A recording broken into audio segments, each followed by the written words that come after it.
Welcome to Rock Kokosa Coins channel. Let's begin the video. Ayan, sinulat po niya lahat yung pangalan niya, mga kakosa. Ayan po. Nagsulat po siya ng maraming pangalan niya. Ang galing naman ng baby ko. Pangalan niya, Prince Angelo T. Cobontin. Ang daming mong sinulat Very good ka.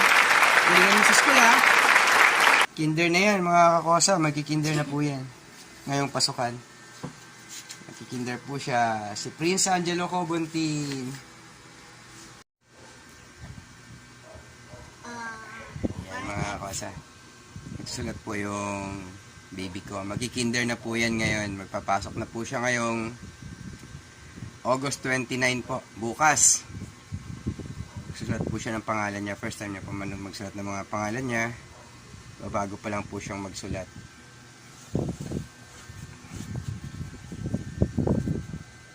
Go.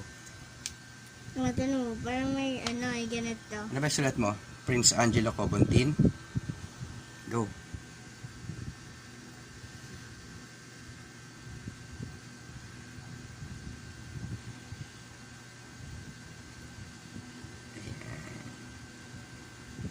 Prince. Oh, kita ko yung girlfriend. Siya po si Prince Angelo Cobontin. Siya po yung bunsong anak kong lalaki. Pangarap niya raw po maging sundalo. Niya po ay Prince Angelo. Mga kakosa. Yan po yung susulat niya ngayon, mga susulat po siya ngayon ng pangalan niya. 5 years old po ang baby ko. Nag-aaralan po niya mabuti yung bawat letra kasi magkikinder po siya, magi-start po siya ngayong August 29. August, letter G. Kaya ngayon po, magsusulat po kami ng pangalan niya. Start po niyang sulatin ito ng buo. Tinuturuan po namin siya. Nakikinig naman po yung bata. Mga kosa, daanin niyo lang po sa lambing ang pagtuturo sa mga bata. Huwag niyo pong pagagalitan. Huwag niyo pong ipipressure. Kasi kawawa naman po kapag na-pressure yung isip ng bata. Daanin niyo po sa biro na may konting pagka-stricto. Pero hanggat maaari po, walang paluan. Dapat po, chill lang. Cool lang ang pagtuturo. Dapat daanin niyo sa saya. Biruin niyo siya sa bawat mga oras na sinusulat niya yung pangalan niya. Prince Hayaan niyo siya matuto ng kanya. Angelo, ang galing Pag-aralan niya mabuti, paano niya isusulat yung bawat letra. Tuturo niya na lang po kapag mali na po yung nagawa niya. So, correct niyo po siya. Tulad po ng ginagawa ko ngayon sa aking anak. Bunso, pinapasulat ko po sa kanya ngayon yung kanyang pangalan. First time niya pong isulat to ng buo ngayon, mga kosa. Kaya hinahayaan ko po siya. Mamaliin ko na lang po kapag mali po yung ginawa niya. Sasabihin ko po sa kanya kung ano yung tama. Sa kanya po isusulat ng buo. Kaya mga kosa, sa mga magkikinder po dyan, ng mga anak ninyo, turuan nyo po magsulat.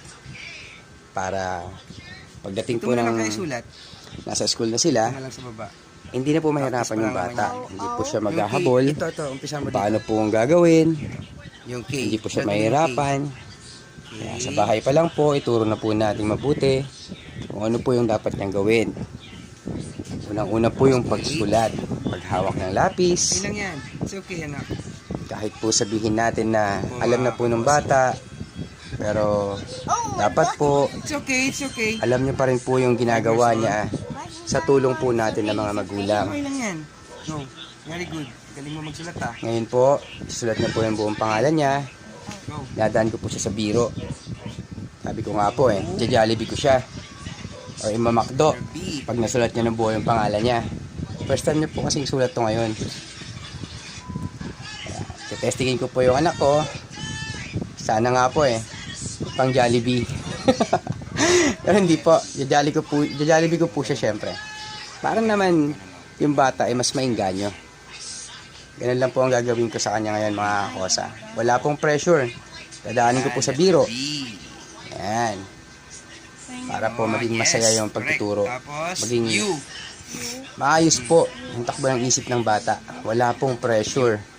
Mas mahirap po kapag may pressure kasi mas mahirapan yung bata, may takot habang nagsusulat. Mas okay po yung walang takot, walang kaba. Yung kusa niya pong isusulat yung pangalan niya. Ganun lang po ang gagawin natin ngayon mga kosa. Sinusubaybayan ko na lang po kung paano siya magsulat para pagdating po sa school, gagabayan na lang po siya ng teacher, paano po yung ma-enhance yung kanyang kaalaman.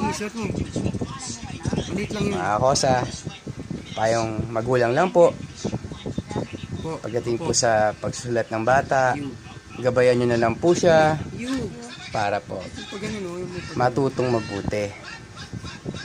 Huwag nyo po siyang hayaan na pagdating sa school ay wala pa po siyang alam kasi kawawa naman po. Okay lang yan. Sige. Magiging ano po siya doon. Hindi naman po magiging kakatawanan, pero mahuhuli po siya. Mas maganda pong sa bahay pa lang ay may alam na po siya. Para pagdating po sa eskwelahan, makakasabay po siya sa mga kaklase niya or magiging kaklase niya. Sa pagsusulat man po yan, sa pagsagot, sa teacher, dapat po maging bibo sila, masayahin. Sulat niyo po yung buong pangalan niya mga Nang una po, si Prince dapat po Angelo magalang ng mga bata. Yun. Sa bahay pa lang po Tapos, natin, gabayan po natin sila Malit na N. at ingatan. Ang edukasyon po kasi ang pinakamahalagang bagay sa mundo. Wala man po tayong may pamana sa kanila ngayon, pero yung may pamana lang rin natin sa kanila ay yung makapagtapos sila ng pag-aaral. Go. Yun po ang kailangan. N. Hindi na kailangan ng material. Ay, ganito. Pag once na nakapag-aaral po sila, magiging maayos po ang buhay nila paglaki nila. Kaya mga kosa, pag-aralin po mabuti ang mga bata, magiging masaya sa eskwela, Tapos, T. gabayan po natin sila hanggang sa paglaki nila. Small letter T. Yes. Letter T. Go. Small.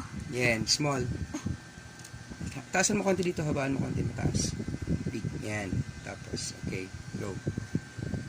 Ganito. Yes. Yun. Tapos, okay.